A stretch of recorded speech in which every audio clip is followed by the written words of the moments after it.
What are the different strands that come together to make hip-hop culture? Well, one of the things that really attracted me to hip-hop in the beginning was how really fundamentally basic the foundations of hip-hop were. And by basic, I mean it's the basic foundations of what one learns in school in terms of education.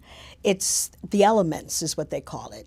And so graffiti writing, which they refer to as writing, was one element. Another element was DJing and what is now producing is also called turntablism. Another one was lyricism, and that was the MC. And then there was dance, and dance was defined as to b-boy, b-girl, because the dancing occurred on the break beats, and so there were break dancers. And the other element that developed that was very much a part of hip-hop culture was what they called knowledge.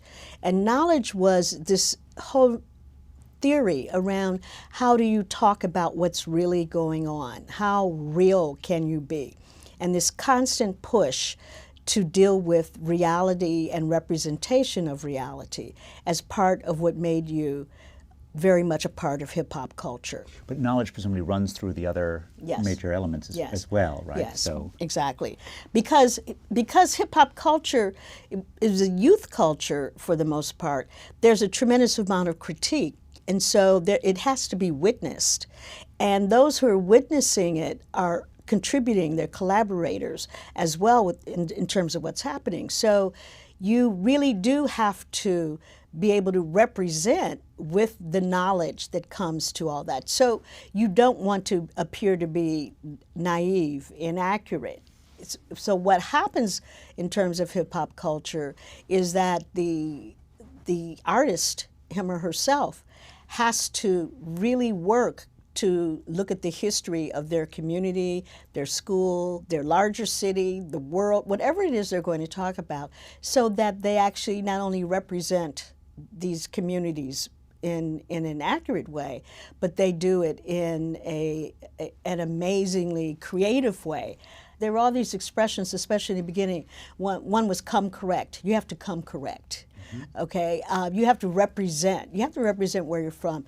You have to represent who you are. You can't go through this sort of sense of I don't know, I'm a stranger in a strange land. That's not hip hop. Yeah, it's like I'm sorry. Commit to your place. Make a decision.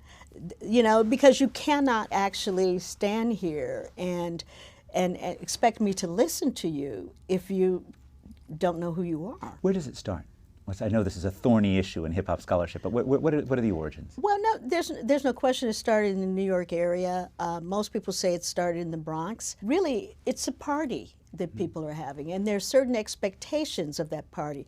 And in the New York City area, you have all sorts of immigrants from different places throughout the world. And that combination, and you have a thriving African American community that comes from the U.S., all of that comes together so that as you're walking through neighborhoods or walking around, you're also hearing things. But it's the diversity of cities that can be so special in terms of encouraging innovation, right? Exactly, exactly. So all of that, I mean, I remember as a kid in Chicago always knowing what was going on in different apartments by what people were playing. You know, if all day long they were playing the blues and it was the sad blues, I suppose. Something was wrong there, right? Something's wrong there. It's like, uh-oh, you know. So you would expect a certain kind of rhythm coming out of New York versus a place like Los Angeles that has a car culture that's a different kind of place. So all of that makes a big difference in terms of how the hip-hop scene actually starts. There's this particular innovation, right, of combining someone talking with someone working the turntable at the same time. When do we think that starts? Well, everything starts with the turntable, so the DJ, because it starts as party culture, right? It's all about the party, and the DJ, as the music is going, was the one who would say, you know, put your hands in the air. You know, everybody say, yeah. But if you've got two turntables going and you're trying to listen, and at that time, you actually have to use your hands for everything you're doing. You can't work the crowd and get them going with what you're doing. You needed someone else to do it. And that's how the MC comes in. In some sense, it's a classic story about urban specialization, of having enough people who are willing to pay for two people or willing to put up with two people doing this rather than just one person. Oh, yeah. Yeah. And so the beginning of the person speaking is they're just doing what the DJ was doing before. And you're really pumping up the crowd for that DJ. But then at a certain point, the MC really begins to emerge. And the MC begins to say things that's associated with the beat.